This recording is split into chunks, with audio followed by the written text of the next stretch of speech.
할렐루야. 사랑합니다. 축복합니다. 오늘 십계명 6번째 시간입니다. 오늘은 5계명에 대해서 말씀을 함께 나누시겠는데요. 5계명 잘 아시는 것처럼 내 부모를 공경하라, 이 말씀입니다. 사실 이 말씀은 이 설교 강단에서 말씀을 전하기가 참 어려운 말씀입니다. 저뿐만 아니라 부모를 공경해야 된다는 것을 아는 자식된 도리로서 이렇게 부모를 공경해야 된다라고 하는 이 말씀을 나누는 것이 사실은 굉장히 부담스럽습니다. 왜냐하면 그렇게 잘 하지 못했기 때문에. 그럼에도 불구하고 하나님이 우리에게 주신 말씀이니까 부모님을 생각하면 어렵지만 그래도 말씀을 우리가 함께 나누면서 또 하나님이 우리에게 주신 교훈을 함께 받고자 합니다. 우리 성도님들 가운데는 이미 부모님께서 이 땅에 계시지 아니하고 하나님 나라에 가신 분들도 계시고 또 생존에 계시는 분들도 계십니다. 또 어떤 면에서는 부모된 입장에서 이제 자식과 자손들을 많이 이렇게 거느리는 풍성한 가문을 누리는 그런 집안도 있겠습니다만, 하나님께서 우리에게 10계명의 5계명으로 주신 부모를 공경하라라고 하는 이 말씀을 통해서 또 신앙적으로 그리고 우리 삶의 실천에 있어서 다시 한번 교훈 삼는 그런 시간이 되기를 바랍니다. 잘 아시는 것처럼 1계명부터 4계명까지는 하나님을 향한 예배와 관련 있는 계명이라고 그랬죠. 그리고 이제 5계명부터 10계명까지는 이 사랑과의 관계를 나타내는 그런 계명인데, 그 중에 사랑과의 관계에 있어서 첫 번째 등장하는 것이 바로 부모를 공경하라고 하는 것이죠. 저는 오늘 좀 이 부모를 공경하라고 하는 성경에 나온 10계명과 더불어서 성경의 세 군데 이 말씀을 좀 관심 있게 보면서 여러분과 좀 이해를 하려고 합니다. 먼저 오늘 우리가 출애굽기 20장에 나오는 10계명에서 부모를 공경하라고 하는 것, 신명기 5장 16절도 같은 10계명이죠. 그런데 레위기서에 보게 되면 여기에도 이 부모를 공경하라고 하는 말씀이 나옵니다. 레위기는 이제 하나님께서 이스라엘 백성들에게 하나님의 거룩하심을 가르치는 내용들이 나오죠. 무엇을 중심으로요? 제사를 중심으로 해서, 제사법을 중심으로 해서 어떻게 하면 하나님의 백성들이 하나님을 제사하고 섬기면서 거룩하게 살 것인가를 설명하는 그런 말씀인데, 거기에서도 부모를 공경하라고 나오고 있고요. 또 에베소서의 신약성경 6장에 보게 되면 사도 바울이 이 부모를 공경하라고 하는 내용이 나오죠. 그래서 10계명과 더불어서 또 레위기서, 또 신약의 에베소서에 나오는 부모를 공경하라고 하는 이 말씀을 세 가지 측면으로 오늘 좀 간단하게 좀 이해를 했으면 좋겠습니다. 먼저 우리가 지금 10계명에서 보고 있는 출애굽기 20장에서 공경하라는 말씀은요, 히브리어로 카베드라는 말을 쓴대요. 카베드라는 말을 쓰는데, 이 말의 뜻은 무엇이냐면 무겁다라는 뜻을 가지고 있습니다. 그러니까 공경하라, 카베드라는 말을 쓰는데 무겁다. 근데 공경하라 그러니까 명령어이기 때문에 무겁게 하라, 이런 말이 되는 것이죠. 무겁게 하라는 말은 그만큼 비중 있게, 그만큼 존중하면서 이런 뜻을 담고 있겠죠. 부모에 대해서 명예롭고 존경스럽고 영광스럽게 대하라, 이런 의미를 가지고 있는 것이죠. 이렇게 성경에서 5계명으로서 말씀을 하지만 부모를 공경하라고 하는 것을 굉장히 단어에서부터 중요한 의미를 담고 하나님께서 우리에게 주신 이유가 어디에 있을까? 이 종교개혁자 루터는 이런 이야기를 해요. 제5계명은 하나님의 대리자들을 가리키는 말이다. 그러므로 하나님을 공경심과 경외심을 갖고 섬겨야 되는 것 같이 그의 대리자들에게도 그렇게 해야 한다. 이 종교개혁자 루터가요, 어떤 개념을 쓰냐면 부모는 하나님의 대리자다, 에이전트다, 이렇게 사용을 합니다. 그러니까 하나님은 부모에게 권위를 부여하셔서, 우리가 생각나지요? 아브라함, 언약적 축복을 통해서 자손 만대까지, 그리고 믿는 사람들. 그래서 신약에 보면 예수 그리스도를 영접한 자마다 아브라함의 자손으로서 약속의 유업을 받는다. 그러니까 아브라함이라고 하는 한 사람이 하나님께서 주신 이 믿음의 자손들의 축복의 유업을 받는 어떤 그와 같은 대리자로서의 역할을 하는 것처럼, 부모는 하나님께서 우리에게 바로 이와 같이 권위를 통해서 대리자로서 하나님을 대리하는 사람으로서 우리에게 임하는 존재다, 이렇게 설명을 하는 것이죠. 이 부모의 권위, 다른 사람이 둔 게 아닙니다. 사람들이 만든 게 아니고요, 하나님께서 부여하신 권위라고 하는 것입니다. 어렸을 때는 이 부모의 말과 부모의 뜻이 전적으로 옳은 것이고 그게 다잖아요. 그런데 이제 아이들이 자라나면서 사춘기가 되면 서서히 자기 나름대로의 판단이 서게 되고, 또 세상을 보게 되는 눈이 이렇게 떠지면서 이 부모의 판단이 다 맞는 것이 아니다, 이제 이런 생각을 하게 되잖아요. 부모의 또 허점을 보게 되고, 이 발견하는 시점이 이제 사춘기를 통해서 이렇게 자아가 깨질 때 발견하게 됩니다. 부모도 부모의 말이면 다 옳은 줄 알았는데 부모도 실수가 있는 존재구나 깨달으면서요, 심지어는 어떤 때 보면 너무 억지를 부리고 말도 안 되는 그런 부모들의 모습을 보면서 실망하기도 합니다. 도덕적인 법규를 지키지 않는 모습을 보면서도 또 그런 많은 것들을 보면서 부모에 대한 인격까지 생각하게 되는 자식으로서, 그래서 가정 안에서나 가정 밖에서 아버지, 어머니 이 존재에 대한 권위, 이것이 그냥 무조건 부모이니까 순종해야 되고 부모이니까 또 부모의 말이니까 따라야 된다라고 하는 것이 이제는 통하지 않는다라는 것을 이미 충분히 우리가 살아가면서 경험했을 겁니다. 사실 그래요. 어떤 때 보면 자식들의 말이 맞고 자식들의 판단이 더 현명하고 바른 판단일 때가 있습니다. 그럼에도 불구하고 부모에게 주신 이 권위라고 하는 것, 우리가 굳이 부모에 대해서 설명을 하지 않더라도 때로는 부모의 가치관과 부모의 모든 생각이 다 옳기 때문에 받아들이라, 그런 말은 아니잖아요. 틀리고 실수할 수 있고 허점이 있을 수 있지만, 그러나 이 권위라고 하는 것은 하나님께서 부모를 대하는 방식, 말하는 태도, 이것으로부터 공경이 시작되어야 됨을 우리에게 강조하고 있는 것이죠. 그래서 이미 십계명 이전에 이 노아의 가족을 통해서 한 이야기를 우리에게 성경은 보여주고 있잖아요. 노아가 하루는 이제 술을 마시고 어떻게 보면 추태라고 할까요? 그런 모습을 자식들에게 보이잖아요. 세 아들 셈과 함과 야벳이 있었잖아요. 둘째 아들 함이 이 아버지의 수치를 막 드러내는 것이죠. 분명 그 장면으로 봤을 때는 아버지가 실수하는 겁니다. 아버지가 잘못한 거죠. 자식에게 그런 모습을 보인다는 것이 추할 수 있죠. 그런데 이제 술에서 깨어난 뒤에 그 첫째 아들 셈과 그 야벳은 축복하면서 함은 저주하는 장면이 나옵니다. 우리 그 스토리를 사실 이해하는 것이 그렇게 쉽지는 않습니다. 그럼에도 불구하고 성경에서 이 모습을 보여주는 것, 아버지가 잘못했지만 아버지를 대하는 태도, 방식, 어찌 보면 이것을 하나님은 우리에게 보여주고 있는 것이 아닌가. 우리 아버지가, 우리 어머니가, 우리 부모가 존경받을 만한 일을 해야 존경할 수 있고, 내가 또 그런 마음, 공경하는 마음이 생기지.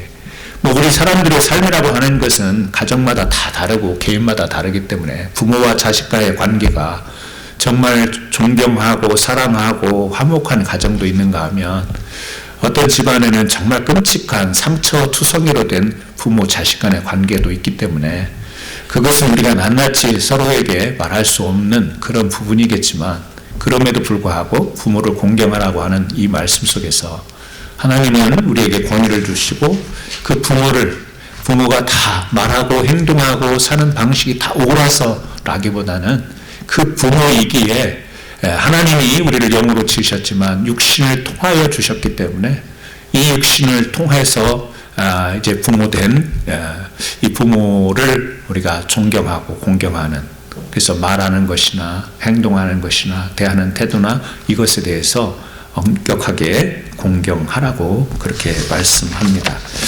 다른 계명들에게는 별로 조건이 없어요. 그런데 이 부모를 공경하라라고 하는 이 말씀에는 조건이 좀 붙잖아요. 2절 다시 내 부모를 공경하라.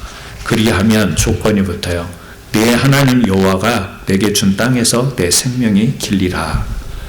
부모를 잘 공경하면 장수한다. 지금 그런 이야기인데요. 오래 살고 안 살고 그 문제가 아니라 뒤에 조건이 붙었다라는 거예요. 왜냐하면 부모를 공경할 때 이 땅에서 이제 하나님께서 그냥 말 그대로 이 문자 그대로라고 하면 뭐 장수한다 이런 축복을 이야기를 하는데요. 뭐 뒤에서 말씀드리겠습니다만 조건적으로 강조까지 해가면서 이 부모에 대해서 존경할 것을 공경할 것을 이야기를 합니다.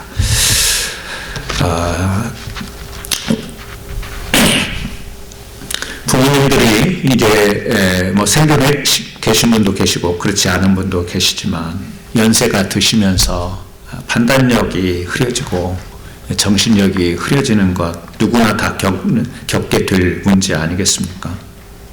젊고 또 이렇게 공부도 많이 한 자녀들의 판단이 나을 수 있습니다. 그래서 거기에서 생기는 갈등과 생각의 차이도 나올 수가 있는데 그런 것에 대해서 무시하거나 함부로 하거나 무례한 방식 안 된다라고 하는 것을 이 말씀 속에 담고 있는 것이죠. 우리가 그런 부분에 대해서 다 한두 번 실수가 있고 또 돌이켜보면 후회되는 부분도 있을 거라고 생각이 듭니다. 그러면 안 되는데 라고 하지만 또 막상 이렇게 대하게 되면 그런 실수를 범하게 되는 것인데요. 베드로도 종들에게, 아내들에게, 자녀들에게 그렇게 공통적으로 이야기를 하죠. 종들에게는 까다로운 상전일지라도 아내들에게는 하나님을 모르는 불신 남편이라도 겸손과 절제로 대하면 그들이 다 하나님께 돌아올 수 있다라고 하는 이런 메시지를 우리에게 전합니다. 오늘 십계명에서 주신 말씀을 통해서 왜 우리가 부모를 공경해야 되는가는 설명이 필요치 않습니다. 설교가 필요치 않습니다. 주님이 주신 말씀에는 부모는 하나님께서 대리자로 루터의 말처럼 하나님의 대리자로 권위를 주셨고 우리는 때로는 옳고 그름 나에게 상처가 됐던 부모 나에게 정말 좋은 선한 영향력을 끼치지 못했던 부모라 할지라도 부모 그 자체로서 대하는 우리가 태도가 무시하거나 무례하거나 함부로 해서는 안 되고 이 방식에 있어서 태도에 있어서 존중하는 방식을 가져야 된다라고 하는 것.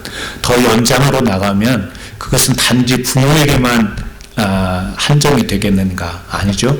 성경은 우리에게 부모와 더불어서 많은 부분에 대해서 우리에게 윤리적인 부분을 가르치는데 그것은 인생의 연장자들에 대해서 그래서 나이 드신 어른에 대해서 어른 대접을 할 수 있고 어른에 대해서 무례하지 않는 것을 성경은 이 부모라고 하는 단어를 통해서 넓게 우리에게 전달할 수 있습니다. 요즘 세상은 버릇없는 세상이 되어 간다고 그러잖아요. 자기밖에 모르는 세상 그리고 힘이면 다가 되고 또 뭐 권력이면 다 되고 돈이면 다 되는 세상에서 그런 것들이 아닌 것들은 다 무시하고 살아가는 이런 세상의 세태가 되기 때문에 우리가 좀 더 어떻게 보면 세상적으로 이런 부분에 대해서 더 경각심을 가져야 되지 않을까. 그래서 레위기 19장에 보게 되면요. 우리 레위기를 좀 같이 한번 펴보실까요? 레위기 19장 3절입니다. 175쪽 레위기 19장 3절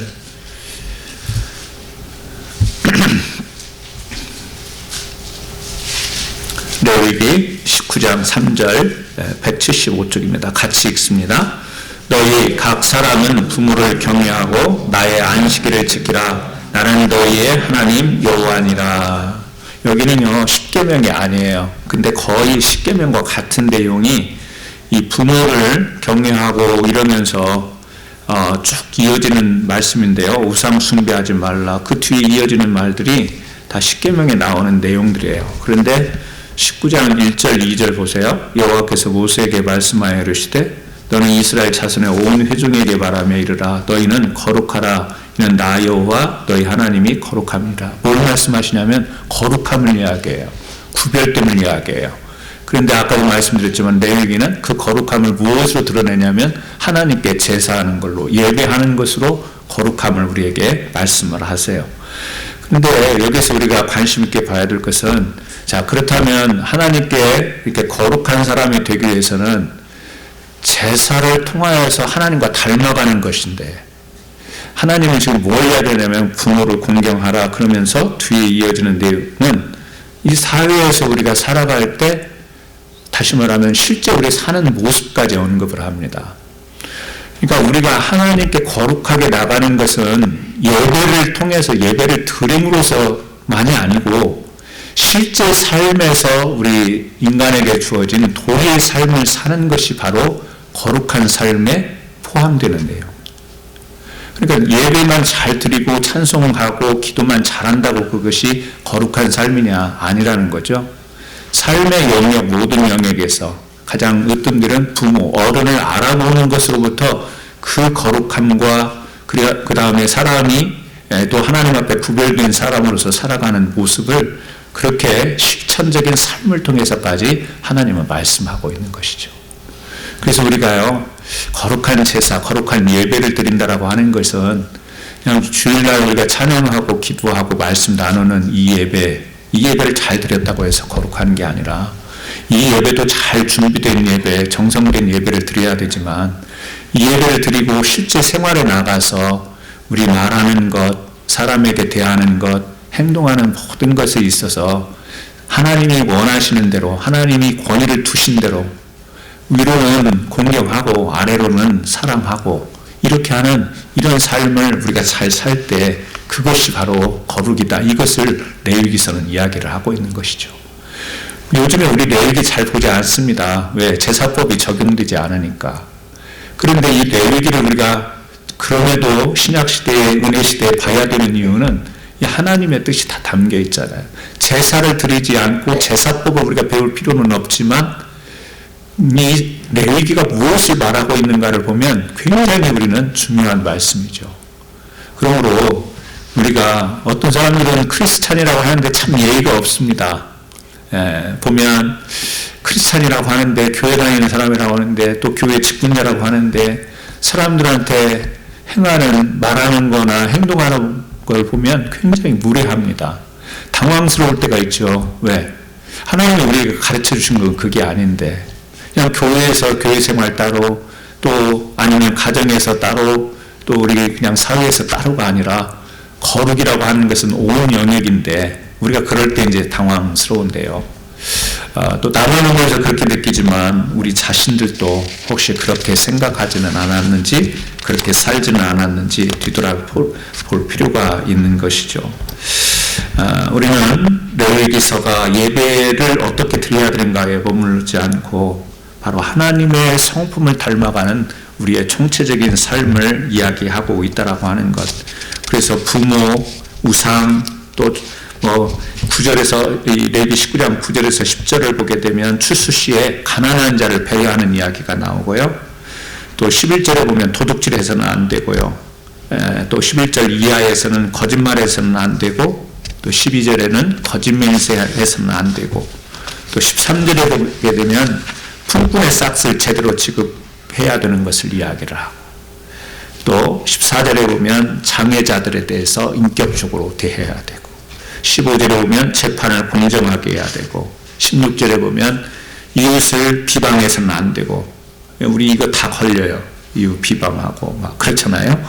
또 17절 18절은 이웃을 사랑하고 19절 31절에서는 각 성경의 조항들 32절에는 노인들을 공경하는 것 33절과 34절에는요 어려움을 겪고 있는 외국인들에 대해서 또 35절에 36절에 보면 불의한 방법이 아닌 공정한 경제활동을 통해서 오늘 대입하셔서 레위기 19장을 꼭 묵상하시기를 바랍니다.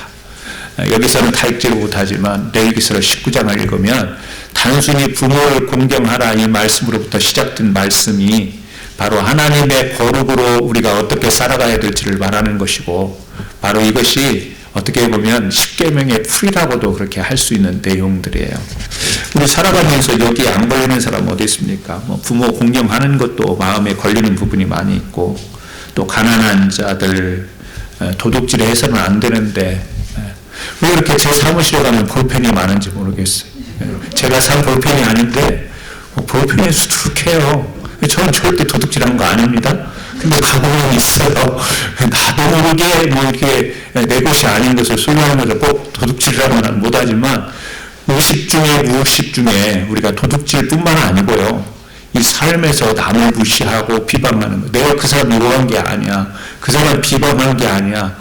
그런데 이야기를 하다 보면 자연스럽게 제3자를 헐뜯고 비방하고 무시하고 뭐 이런 게요. 우리가 의식적으로 고의적인 게 아니더라도 우리 사람이라고 하는 성향이 막 그렇게 뒤섞여 있어요. 그래서 이것을 늘 순간순간 우리가 정죄하지 않으면 우리가 순간순간 이것을 뒤돌아보지 아니하면 우리도 모르게 거룩에서 멀어지는 삶이고요. 하나님이 주신 계명은 계명일 뿐이고 실제 나의 삶은 그냥 나의 삶의 스타일 뿐인 것입니다. 그러므로 이 말씀을 우리가 대하는 뭐 1년에 우리가 이런 말씀을 얼마나 대하겠습니까? 대할 때 우리 자신 다시 한번 거룩으로 정화할 수 있는 귀한 시간이 되기를 바랍니다. 그러니까 신앙은 항상 이야기하지만 무엇과 결부되어 있냐면 인격과 결부되어 있는 거예요. 신앙이라고 하는 것은 결국에 우리가 하나님을 향하여 그렇게 나아가는 것인데 결국에 우리로부터 나아가는 이 신앙이라고 하는 것은 그 베이스가 인격이라는 거 아니겠습니까? 그러니까 인격이 배제된 신앙이 얼마나 많은 사람들에게 또 교회에 폐해를 입히고 또 상처를 주는지 모릅니다. 그래서 우리는 때로는 신앙이 우선이고 인격, 인간적인 것 이런 것들은 도덕 이런 것은 하위법으로 생각하는 경우가 많이 있습니다. 하나님은요 그렇지 않아요. 같은 선에 이렇게 두고 말씀하시는 것을 볼 수가 있죠. 그래서 우리가 늘 스스로도 이야기하고 우리 자신도 경험하고 느끼는 것이지만 인격이라고 하는 부분, 이 부분이 특히 현대 사회에 있어서 현대를 살아가는 우리들에게 있어서 뭐 젊은 사람들 버릇없고 예의 없고 이런 문제만 따질 문제가 아니고 우리가 어리든지 또 장성한 또 성인이든지 모두가 다 신앙과 인격이 아름답게 어우러져서 형성되어서 하나님의 거룩을 우리의 삶을 통해서 드러낼 수 있는 삶 사는 것, 이것이 바로 온전한 신앙의 모습이 아닐까 그렇게 생각하면서요. 우리 사랑하는 성도님들, 우리 겐사스 한인장로교회 모든 성도님들 신앙과 인격이 아름답게 조화되는 그런 분들 되시기를 주님의 이름으로 축원합니다. 그리고 옆에 있으면 여러분들 곁에 있으면 왠지 나도 신앙생활 하고 싶고 뭔가 저분에게 기대고 싶고 저분에게 기도 부탁하고 싶고 저분에게는 내 마음의 모든 것을 솔직하게 말씀 드릴 수 있겠다라고 하는 그런 마음이 들 수 있을 정도의 아름다운 신앙 인격의 그렇게 우리 교회 좀 풍성하게 가득 차기를 간절히 소원합니다. 세 번째는요, 신약성경에 우리 에베소서 6장인데요. 같이 한번 펴보시겠습니다. 에베소서 6장 1절부터 3절이에요. 316페이지입니다. 신약성경 316쪽입니다.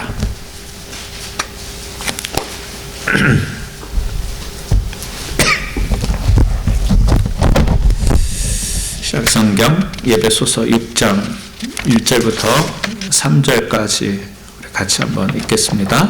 자녀들아 주 안에서 너희 부모에게 순종하라. 이것이 옳으니라. 내 아버지와 어머니를 공경하라. 이것은 약속 있는 첫 계명이니 이로써 네가 잘되고 땅에서 장수하리라. 아멘. 역시 이 말씀도 십계명과 연결되는 말씀 아니겠어요? 십계명의 내용이죠. 바울이 지금 신약에 이야기하는 거예요. 자녀들아 주 안에서 부모에게 순종하라. 아버지와 어머니를 공경하라. 이것은 약속이 있는 첫 계명이다. 그러니까 십계명 5계명에서 계명을 말하고 장수한다. 약속을 주셨잖아요. 약속이 나오는 첫 계명이다. 지금 그런 이야기죠. 그러니까 약속이 있는 첫 계명, 바울은 이것을 주장하는데요. 약속이 있는 첫 계명, 약속이라고 하는 것이 지금 장수하고 땅에서 잘되고 땅에서 장수한다 그랬는데 부모 잘 공경해도 일찍 죽는 사람이 있습니다. 그러면 그거를 우리가 어떻게 해석을 해야 될까요?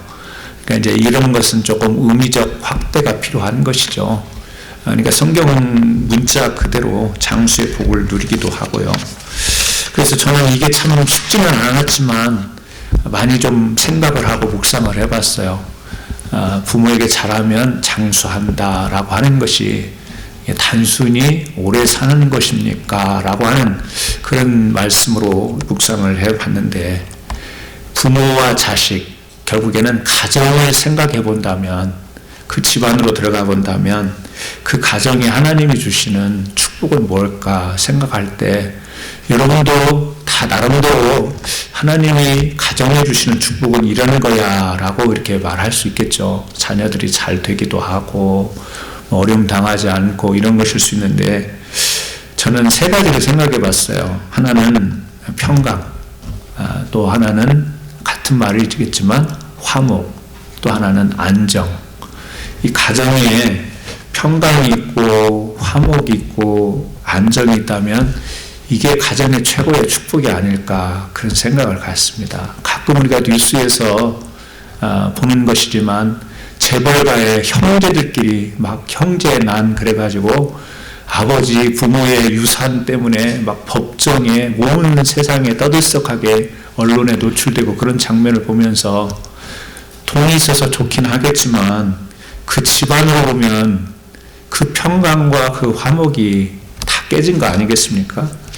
재산 때문에 그래도 혈연으로 맺어진 그 인간관계가, 가족이 화목하지 못하고 평안하지 못하고 법정까지, 세상 법정까지 가서 그런다라는 것을 보면서 아마 다 그렇게 생각을 하겠죠. 그건 아닐 텐데, 저건 아니다, 그런 생각을 할 텐데요. 뭐 재벌가의 집안뿐만 아니더라도 우리가 그냥 살아가는 집안에서 자식들끼리 또 형제들끼리 이렇게 평안하지 못하고 화목하지 못하고 뭔가 불편하고 뭔가 이렇게 만나기조차 꺼려지는 이런 관계가 된다면 그건 가족으로서의 참 불행이고 또 극복하고 싶은 부분이고, 누구나 다 그러지 않기를 바라는 부분 아니겠어요?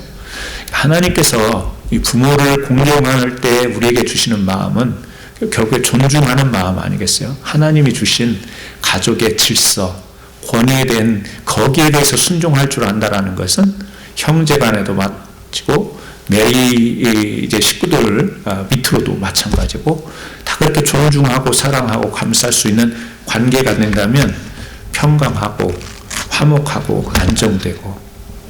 요즘에 많은 사람들이 방황을 하잖아요. 정신적 방황, 마음적 방황. 왜 그러냐면 진짜 평안한 곳을 못 찾기 때문에 그렇습니다. 진짜 화목하고 안정된 곳을 찾지를 못하기 때문에 사람들이 많이 방황합니다.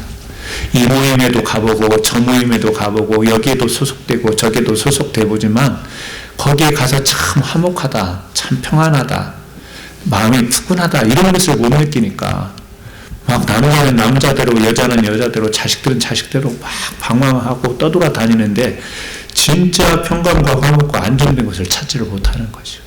그나마 다행인 것은 어떤 사람들은 그래도 가정이 따뜻하고 그래도 가정이 안정된 곳이다 해서 가정의 위로를 받으려고 하는 사람은 다행이지만, 가정에서조차 이것을 못 느끼는 사람은 어디를 가도 그냥 일시적인 대리만족은 되고 일시적인 해소는 될지언정 진정한 평강과 화목과 안정을 찾지 못하는, 가보긴 합니다. 또 여기 저기 막 어우러지긴 합니다.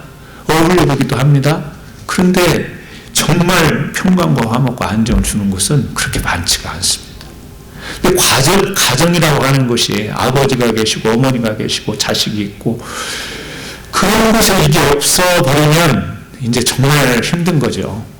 이거 다 우리가 글쎄요, 모르겠어요. 다 한 번쯤 겪는 문제 아니겠어요? 다 가정사가 있기 때문에, 가정사가 있기 때문에 뭐 다 이야기는 못하지만 다 이런 부분을, 그래서 거기서 외롭기도 하고요, 거기서 고독하기도 하고, 거기서 그립기도 하고, 거기서 굉장한 이 마음의 상처를 받기도 하고. 우리가 여기 이제 약속 있는 첫 계명이다라고 할 때, 부모를 잘 공경하면 장수한다라고 하는 말을 그냥 오래 산다라는 말로만 생각할 게 아니라 가정이라는 곳에 하나님이 축복을 주시면 가정이 정말 행복한 곳이 되고 밖에서 살아갈 때 경쟁하고 막 치열하게 살아가다가도 가정이 오면 행복하고 화목하고 안정이 되는 이런 게 진짜 가정의 축복일 텐데 우리가 부모와 자식과 또 가정의 형제와 이런 것들을 그 하나님 주신 질서를 잘 지키다 보면 이게 되는 거구나. 이런 축복을 허락하신 거구나. 라고 하는 것을 우리가 붙잡을 수 있지 않겠습니까? 저는 우리 사랑하는 성도 여러분들이 과거에는 별의별 일들 다 있었겠죠. 이렇게 평강과 화목과 안정으로 또 모범된 가정이 퍼센테이지로 따지면 얼마나 될까요? 그런데 그러려고 노력을 하다 보면 그나마 거기에서 따뜻함을 느낄 수 있지 않겠습니까? 우리 사랑하는 성도 여러분들 이미 다 자녀들 출가시키고 내가 좀 젊을 때 그렇게 살 걸 후회가 될 분도 있고요. 아직은 젊어서 자식들하고 같이 사는 분들은 그래야지 해놓고 또 오늘 집에 들어가면 또 그게 잘 안 될 겁니다. 그렇긴 하지만 하나님이 약속 있는 계명으로 주셨구나. 가정은 부모는 자식은 그렇다 한다면 힘은 들고 어렵기는 하지만 가정이 평강되고 화목되고 안정된 축복의 장소가 되어야 우리가 다 뿔뿔이 가족이 다 뿔뿔이 정처 없이 헤매지 않고 하나님의 거룩을 가정으로부터 지킬 수 있는 그 놀라운 은총이 우리에게 있는 거구나. 이렇게 삼을 수 있는 은혜가 저와 여러분에게 있기를 주님의 이름으로 축원합니다. 우리 성도님들은 가정에서 방황해서 어디 갈 데 없어서 교회 오시는 분들이 되지 않기를 바랍니다. 네. 가정에서 너무 힘들어서 어디 갈 데 없어서 교회 오시는 분들이 되지 말고요. 가정에서 그 기쁨이 평안이 넘쳐서 가족들과 함께 교회 와서 그 하나님께 감사하고 존중하고 사랑해서요. 가정에서 또 그리고 교회에서 그리고 우리가 세상에 나가서 그런 선한 영향력을 끼치는 귀한 축복 있는 그런 은혜로운 삶을 사시길 바랍니다. 부모를 공경한다는 것은 부모의 권위를 인정해드리고 무시하지 않는 것입니다. 부모를 공경한다는 것은 부모의 마음을 알아들이는 것인데 이것이 지금은 우리에게 후회가 될 수도 있습니다. 부모님이 계시지 않기 때문에 그럴 수도 있습니다.